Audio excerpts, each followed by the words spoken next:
সুতি 1 নম্বর ব্লকের নয়া বাহাদুরপুর রাজনৈতিক ভাঙন, শক্তি বাড়ল জাতীয় কংগ্রেসের। সুতি 1 নম্বর ব্লকের নয়া বাহাদুরপুর এলাকায় তৃণমূল কংগ্রেস, বিজেপি ও মিম এর বড়সড় ভাঙন ধরিয়ে দিল। শক্তি বাড়ল জাতীয় কংগ্রেসের। আজ এখানে কংগ্রেসের যোগদান সভা ও প্রতিবাদ সভায় বিশিষ্ট সমাজসেবী নবাব হোসেনকে ঘিরে রাজনৈতিক মহলে ব্যাপক আলোড়ন সৃষ্টি হয়েছে। এদিন প্রথমে প্রায় 2 কিলোমিটার পথযাত্রার মাধ্যমে প্রতিবাদ জানানো হয়।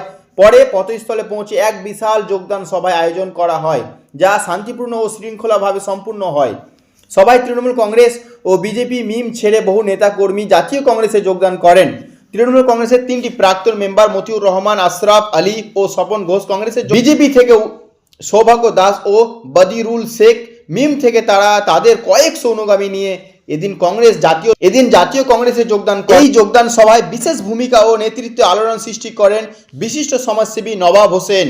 সভায় উপস্থিত ছিলেন সুতি 1 ব্লকের ব্লক কংগ্রেসের সভাপতি তারিকুল আলম আজাদ, জঙ্গিপুর মহকুমা কংগ্রেসের সভাপতি আলফাজ উদ্দিন বিশ্বাস, সুতি 2 ব্লকের কংগ্রেসের কমিটি সভাপতি মতিউর রহমান, রঘুনাথগঞ্জ 2 ব্লকের সভাপতি আবুল কাসেম বিশ্বাস, রঘুনাথগঞ্জ 1 নম্বর ব্লক সভাপতি হামদুল শেখ, সুতি 1 ব্লকের যুব সভাপতি মোহাম্মদ শাহাদাত আলম সহ আরও বহু বিশিষ্ট কংগ্রেস নেতা কর্মী ও সমর্থক। এই যোগদান সভার মাধ্যমে সুতি এলাকায় জাতীয় কংগ্রেসের সংগঠন যে আরও মজবুত হলো তা স্পষ্ট বলেই মনে করছেন রাজনৈতিক মহল। যে এরা আর কিছু মানুষকে মানুষ মনে করে না। আপনারা যদি কিছু বলতে যান তাহলে ওরা লাঠি দেখায়, কিছু বললেই লাঠি দেখাবো, ভয় দেখায়। সভাটা হচ্ছে প্রতিবাদ সভা। আজকে আপনারা তৃণমূল কংগ্রেসের যে অত্যাচার, মানুষের প্রতি সাধারণ মানুষকে যে অত্যাচারিত করছে, কোনো সময় ভুল দেখিয়ে, কোনো সময় ভুল বাড়িয়ে, এই যে আপনারা সবাই জানেন সাংবাদিকতা করছেন, এই মমতাই বলেছিল, এই তৃণমূল কংগ্রেসই বলেছিল যে এসআইআর আমি জীবনে বেঁচে থাকতে হবে না, এই এসআইআর হবে না। কেন আজকে এসআইআর এর জন্য মানুষকে ছোটাছুটি করতে হলো?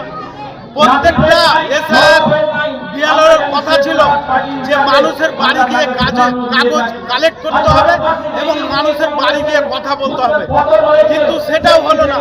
আজকে প্রত্যেকটা মহিলাকে কষ্ট করে মানুষকে, গরিব মানুষকে ছোট ভাড়া করে অঞ্চল অফিসে যেতে হবে। কেন এই বিচারিতা? এর প্রতিবাদ। আর আপনারা জানেন যে একটা মুসলিম সম্প্রদায়ের যে ওয়াকফ সম্পত্তি, এটা নিয়েও বিরাট বড় একটা মিথ্যা কথা বলেছে।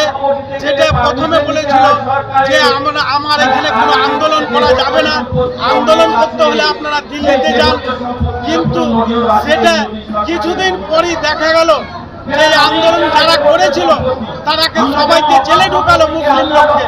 পরের ফোনে আবার বলছে যে এসআইআর এই ওয়াকফ বিল সব লাগু করতে হবে, সব আপলোড করতে হবে। এই যে দ্বিচারিতা আজকে তৃণমূল সরকারের। আর আপনারা দেখছেন রাস্তাঘাটে সব জায়গায় কাটমানি চলছে। এই কাটমানির বিরুদ্ধে আমাদের পথসভা। অনেক নিরীহ ছেলে যারা এখনো জেলে রয়েছে ওয়াকফ আন্দোলন বিষয়টি নিয়ে, কিন্তু শাসক দলের কোন রকম জনপ্রতিনিধিদের তাদের জন্য কিছু দেখতে পাই। আর এই শাসক দলের জনপ্রতিনিধি নাই, নাম দিয়ে সবকে ঢুকিয়েছে, যারা মানে নিরীহ মানুষ। বর্তমান যে সময়, তাহলে কি এখান থেকে তৃণমূল কংগ্রেসের সেটা আপনারা সভা করার সময় মহিলা দেখি বুঝতে পেরেছেন যে কত মহিলা ছিল বা জমায়েত হয়েছিল। আজকে সব মানুষ মনে গেঁথে নিয়েছে তৃণমূল কংগ্রেসকে ছুঁড়ে ফেলে দেওয়ার, তাই ওরা ভয়ে কাঁপছে।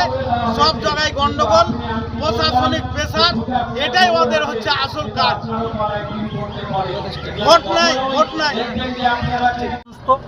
সেই কারণে আপনি পুরুষ বলুন, মহিলা বলুন, সবাই মিলে সম্মিলিতভাবে এখন একজোট হয়ে ন্যাশনাল পার্টি এবং 140 বছর পুরনো পার্টি, তারপর আস্থা রেখে আবার পুনরায় কংগ্রেসের ছায়াতলে, পতাকা তলে সবাই অংশগ্রহণ করছে।